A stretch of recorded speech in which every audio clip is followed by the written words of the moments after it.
In the shadow of ancient Mesopotamia, humanity once spoke with a single voice. The Tower of Babel rises before us, a monument to ambition and the catalyst for our linguistic destiny.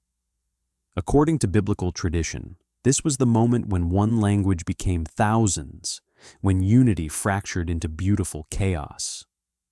Through the eyes of Akkad, the master builder, the tower stretches impossibly high, its ziggurat-like structure piercing the clouds.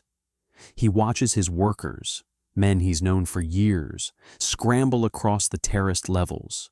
Their movements flow like a symphony he's conducted 1,000 times.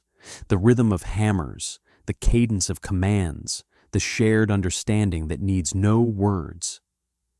But something shifts in the air. Akkad feels it first, a tingling that makes his teeth ache. "Bring the cedar beams to level 7, he shouts to his foreman. The man turns, face blank with confusion. What did you say?" The words that emerge sound twisted, foreign. Akkad looks at his own blueprints. The symbols swim before his eyes like drowning insects. What was once seamless collaboration dissolves into confused gestures and frustrated shouts. Groups begin to cluster by newly emerging dialects, the birth of tribes, nations, and civilizations defined by their unique tongues. The tower, half-finished and abandoned, stands as both humanity's greatest failure and its most profound gift. This mythic moment represents more than divine intervention. It's the Big Bang of human communication. From this single point of linguistic divergence, over 7,000 languages would eventually bloom across the earth, each carrying unique ways of understanding reality, encoding cultural wisdom, and expressing the ineffable human experience. In a weathered wooden house on the windswept shores of Alaska, 89-year-old Marie Smith Jones sits by her window, watching seabirds dance across storm clouds. She is the last person on Earth who speaks Eyak fluently, a language that once carried the songs, stories, and sacred knowledge of her ancestors across generations. When she speaks, Marie feels the weight of 10,000 years pressing against her chest.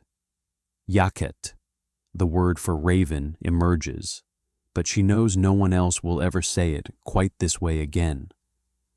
Each syllable is a thread in a tapestry that will unravel with her final breath. She closes her eyes, hearing her grandmother's voice echo in her own.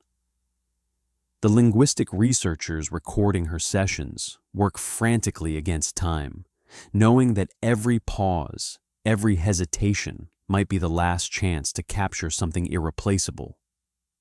Marie's weathered hands trace patterns in the air as she recites creation myths in Eyak, her eyes distant, seeing landscapes of memory that exist nowhere else but in the neural pathways of her aging mind. The language dies not with violence or catastrophe, but with the quiet dignity of an old woman who has outlived her entire linguistic community. In remote villages across Papua New Guinea, elderly lips move for the last time in Yimas. On Arctic islands, Siberian Yupik fades with a fisherman's final story. Somewhere tonight, another grandmother will close her eyes, carrying an entire universe of words into silence. Marie knows this. She can feel them all, the other last speakers, like distant stars winking out one by one. In the gleaming towers of Silicon Valley, a quiet revolution unfolds behind glass walls and glowing screens. Neural networks process billions of conversations daily, their algorithms growing more sophisticated with each interaction. The dream of universal communication, once confined to science fiction, now pulses through fiber optic cables at the speed of light. In Conference Room B, engineer Sarah Chen stares at the translation accuracy dashboard. 99.6%. Her colleague Jake pumps his fist.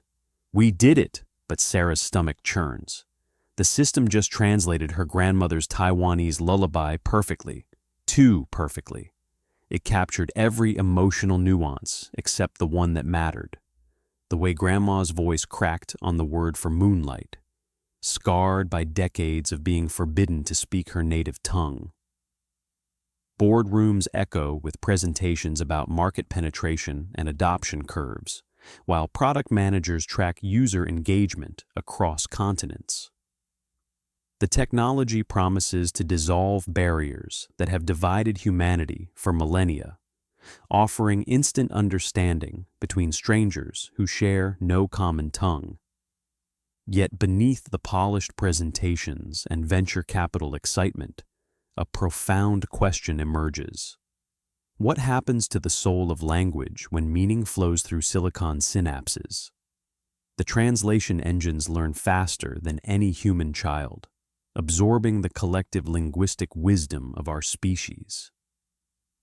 But in their quest for perfect understanding, they begin to smooth away the rough edges that make each language unique, the untranslatable poetry, the cultural metaphors, the subtle wordplay that carries generations of human experience. In the shadow of ancient Mayan pyramids, the ghost of conquest still whispers through dying languages. When Spanish conquistadors first set foot on these sacred grounds 5 centuries ago, they brought more than steel and gunpowder. They wielded language as their most devastating weapon. Tonight, in the remote highlands of Guatemala, 78-year-old Magdalena lights her last candle. "Should we speak Ixil or Spanish?" her granddaughter asks in Spanish. The words sting. Magdalena remembers when speaking Ixil earned her a beating at school.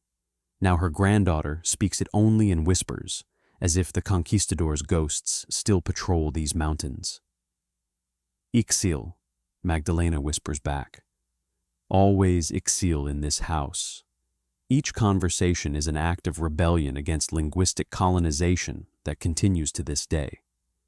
The pattern repeats across the globe, from Aboriginal languages silenced in Australian boarding schools to Native American tongues banned in residential schools. Power doesn't just conquer territory, it conquers minds, replacing indigenous worldviews with dominant narratives. As we watch these final guardians of ancient wisdom share their stories, we witness the cruel mathematics of linguistic imperialism. Languages don't simply fade away naturally. They are systematically erased by policies, poverty, and the relentless pressure to assimilate. The conquistadors' true victory wasn't measured in gold, but in the silence that followed, the profound quiet where thousands of unique ways of understanding the world once flourished. Today's digital conquistadors continue this legacy, though their weapons are algorithms and global connectivity rather than swords. In a gleaming tech hub in Seoul, 5-year-old Maya's fingers dance across a holographic interface, manipulating lines of Python code with the same intuitive ease her grandmother once wove traditional patterns. Her first words weren't mama or papa, but hello world, the universal greeting of programmers worldwide. Around her, a dozen other digital natives communicate in a hybrid tongue that seamlessly blends Korean syntax with English programming commands, their conversations peppered with JavaScript functions and emoji expressions that transcend linguistic boundaries. Their teacher, fluent in 7 languages, watches in fascination as these children instinctively gravitate toward a universal digital vernacular. They debug problems in Mandarin, celebrate victories with Spanish exclamations, and dream in algorithms. Their neural pathways are being rewired by screen time before their native language centers fully develop, creating minds that think in code logic rather than cultural metaphors. "Maya, ya, sing the song I taught you," Grandma pleads through the pixelated video call, her voice crackling across continents. Maya looks up from her code, fingers still dancing across the holographic interface. But Halmoni, I'm debugging this function. The moon song, child, please. Maya's fingers pause. She starts to sing, but the Korean words feel foreign on her tongue, clumsy next to the elegant syntax of Python that flows so naturally. The children barely notice her traditional Korean lullabies anymore. They're too busy composing symphonies in binary, speaking the emerging global tongue of our digitally unified future. Deep within UNESCO's headquarters in Paris, a different kind of cathedral exists, one where dying languages come to find their final sanctuary. Dr. Matthias Brenzinger moves through corridors lined with digital archives, each containing the last whispers of civilizations. Doctor, we just lost another one. Dr. Brenzinger's assistant bursts through the door, tablet in trembling hands. Kawesker, the last fluent speaker, died 3 hours ago. Brenzinger closes his eyes, feeling the familiar punch to his gut. Did we finish the recordings? 80%. We missed the creation myths. The silence that follows carries the weight of 10,000 years of human wisdom, gone forever. The statistics are staggering. One language dies every 14 days. In climate-controlled servers, the voices of the last speakers echo. Elders who carry entire worldviews on their tongues. A Jedek speaker from Malaysia describes concepts that have no English equivalent. An Ainu grandmother from Japan sings traditional songs that map forgotten landscapes. Each recording represents a universe of human knowledge about to wink out of existence.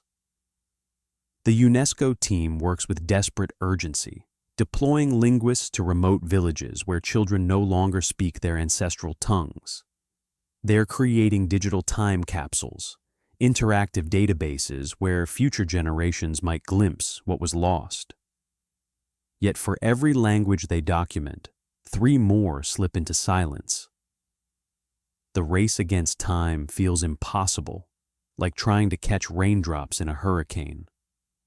These aren't just words disappearing, they're entire ways of understanding reality itself. In the sweltering classroom in Lagos, 8-year-old Kemi traces Mandarin characters with sweaty fingers. The symbols feel alien compared to the flowing Yoruba script her grandmother taught her in secret. "Why must we learn this?" she whispers to her friend in Yoruba. Their teacher's sharp glare silences her. "Because China builds our roads," the woman snaps in English, "and China pays your father's salary." Across continents, from São Paulo to Nairobi, red banners bearing golden characters flutter above newly constructed Confucius institutes. Modern-day linguistic embassies spreading China's tongue to eager minds. The numbers are staggering. Over 500 institutions across 150 countries, teaching Mandarin to millions who see it as their economic lifeline. In Kenya, university students master tonal pronunciations while dreaming of Belt and Road opportunities.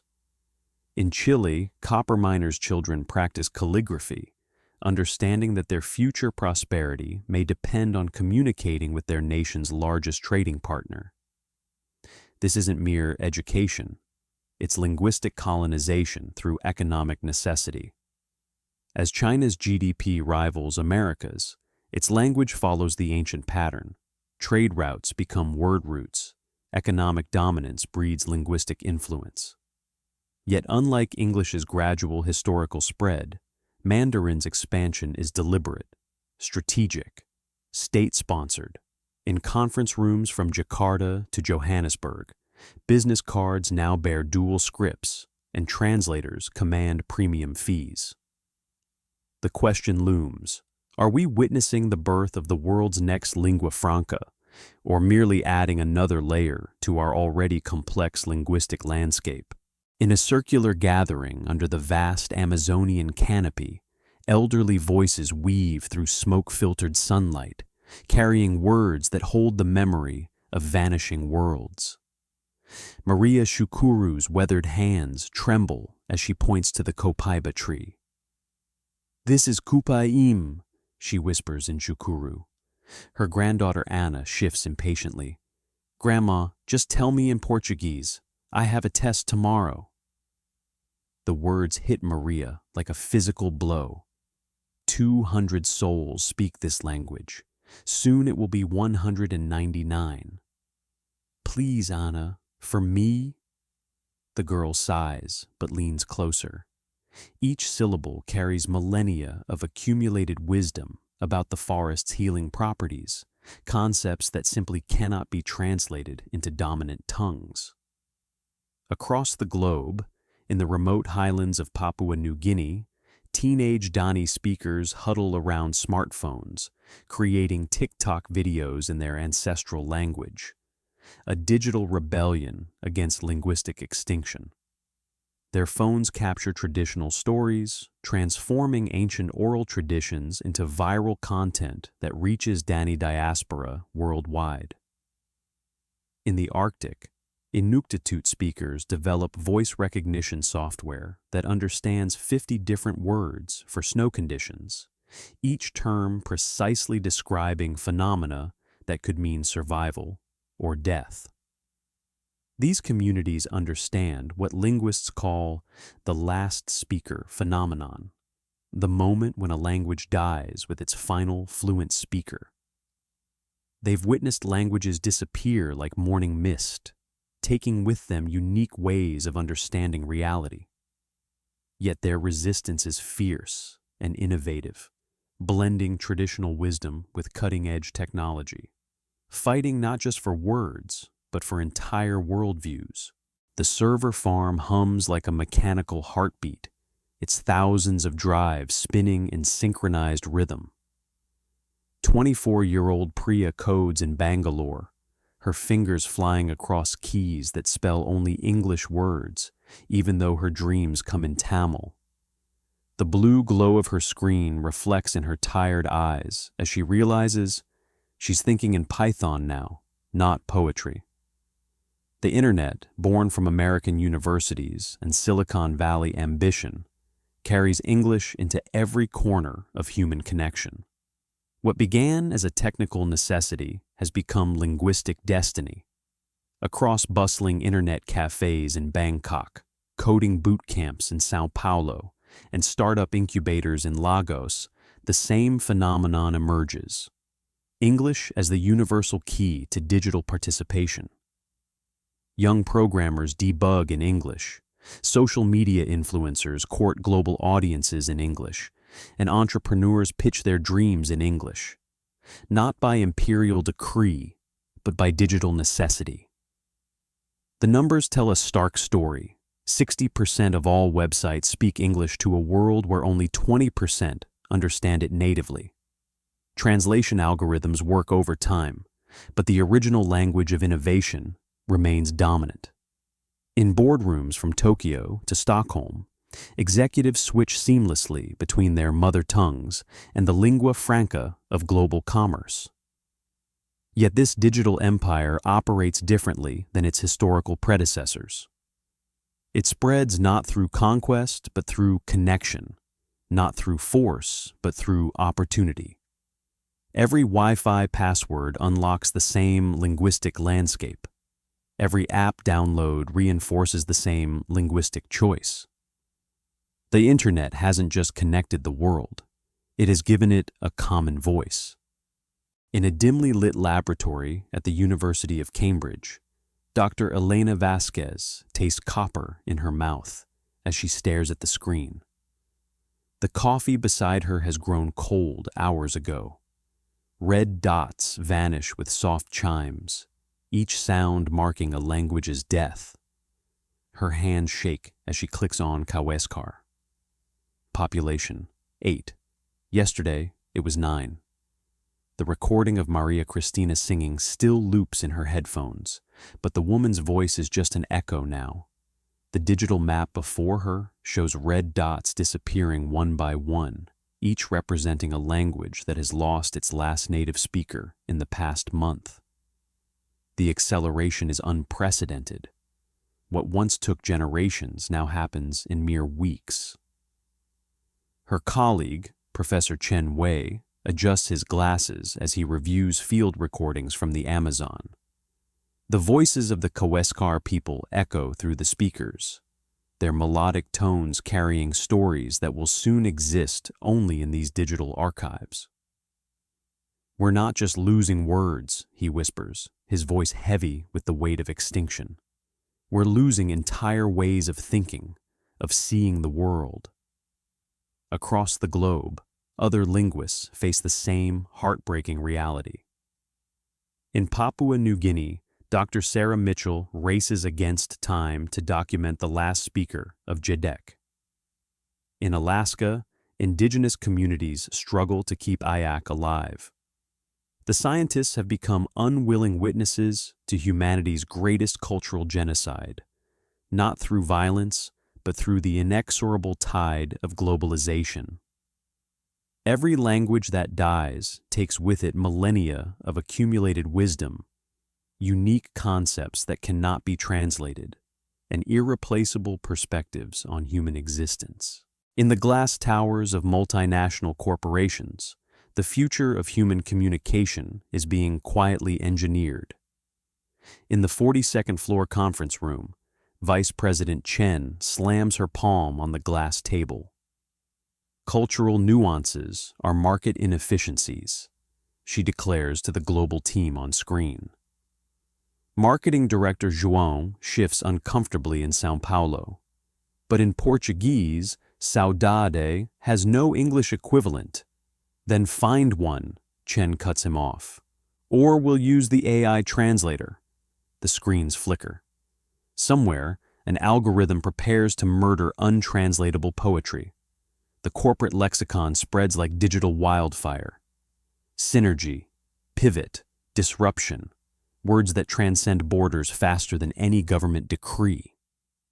Marketing departments craft linguistic DNA that embeds itself in billions of minds through advertisements, products, and corporate culture. English becomes the default not through conquest, but through commerce, a linguistic McDonald's serving the same verbal menu from Tokyo to São Paulo. Tech giants push their platforms in specific languages, algorithmic recommendations subtly steering global conversations toward corporate-friendly vocabularies. Traditional languages become inconvenient friction in the machinery of international trade. Local dialects are rebranded as market inefficiencies, while corporate newspeak becomes the universal solvent, dissolving cultural boundaries in service of seamless transactions.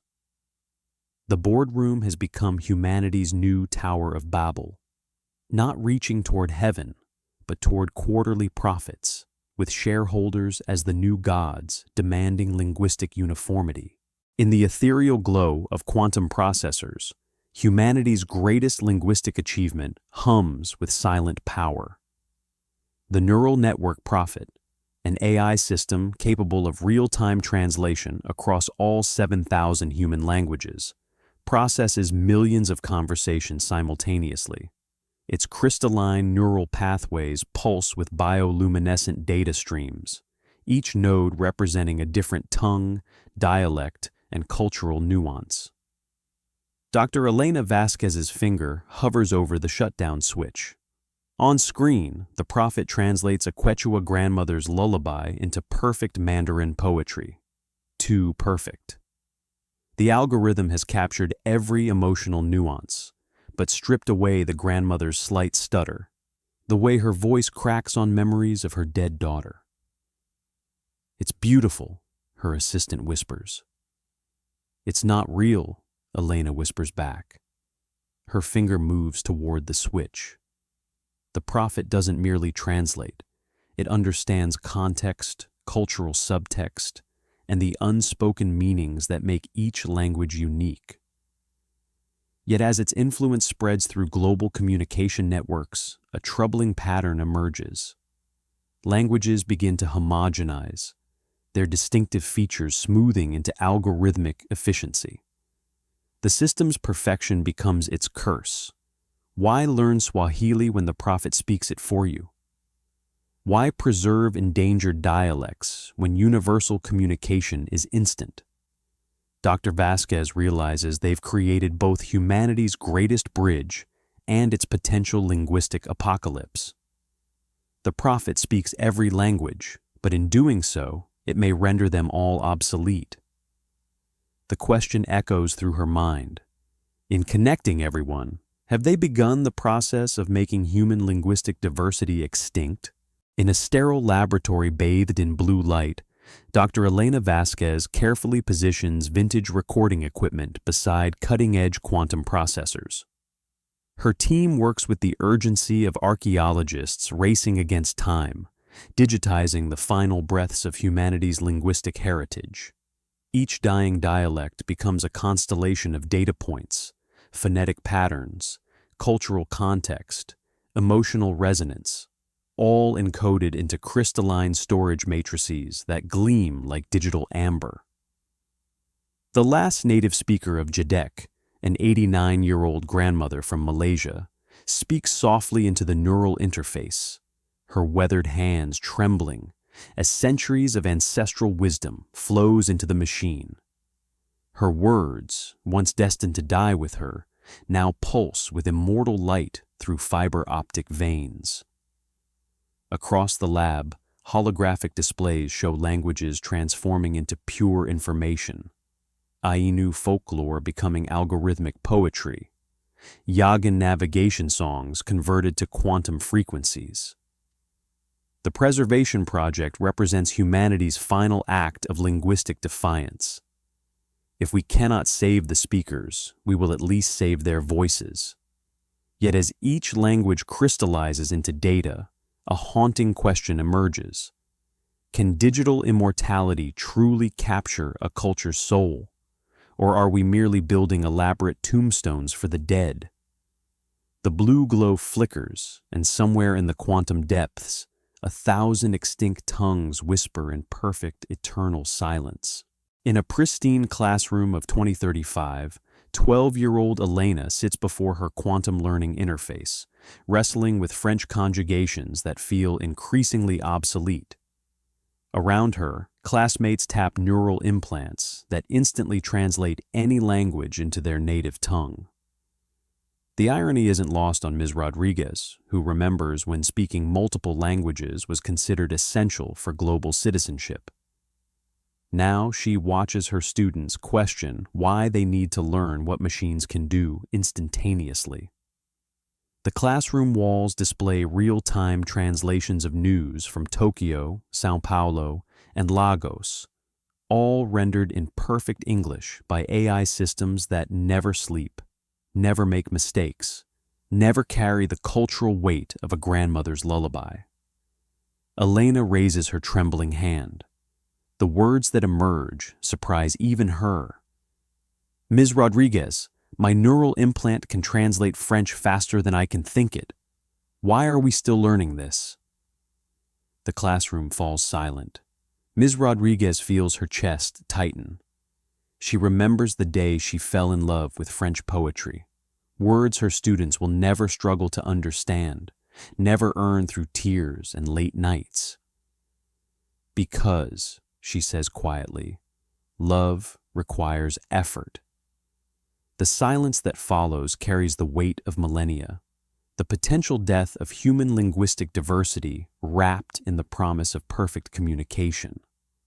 Outside, the city hums with conversations in dozens of tongues, while inside this classroom, the future of human language hangs in the balance between tradition and technological inevitability. The Metropolis stretches endlessly before us, a testament to humanity's relentless march toward unity. Here, in this sprawling urban cathedral of glass and light, the future unfolds in real time. Digital billboards pulse with messages in a hybrid tongue, part English, part Mandarin, part code. Children play in holographic parks, their laughter a universal language that transcends borders their grandparents once knew. Yet beneath this gleaming surface, something profound is shifting. In quantum-secured classrooms, neural interfaces whisper directly into young minds, bypassing the ancient pathways of speech altogether. The elderly woman selling traditional foods speaks 3 languages fluently, while her grandson communicates primarily through haptic gestures and augmented reality symbols. This is not the world we imagined, neither the dystopian nightmare of cultural erasure nor the utopian dream of perfect understanding. Instead, we witness something far more complex: humanity adapting, evolving, creating new forms of connection while mourning what we lose. The question echoes through the neon-lit canyons. Are we becoming more human, or are we transcending humanity itself? In this moment of transformation, we stand at the crossroads between preservation and progress, holding our breath as the future reshapes the very essence of how we connect, communicate, and understand one another. Perhaps the question is not whether we will all speak one tongue, but whether we can learn to listen with one heart. Language has always been humanity's greatest invention and its most beautiful accident, born from our need to connect, yet forever reminding us of our differences. As we stand at this crossroads between unity and diversity, we might find that the true tragedy is not in losing languages, but in losing the stories they carry, the ways of seeing they preserve, the dreams they make possible. The future may indeed bring us closer to a common tongue, but it need not silence the symphony of human expression that has echoed through millennia. For in the end, what makes us human is not the words we speak, but the yearning behind them, to be understood, to belong, to pass something meaningful to those who come after us. Whether we speak in thousands of tongues or one, that fundamental desire to reach across the void and touch another soul remains our most enduring language of all.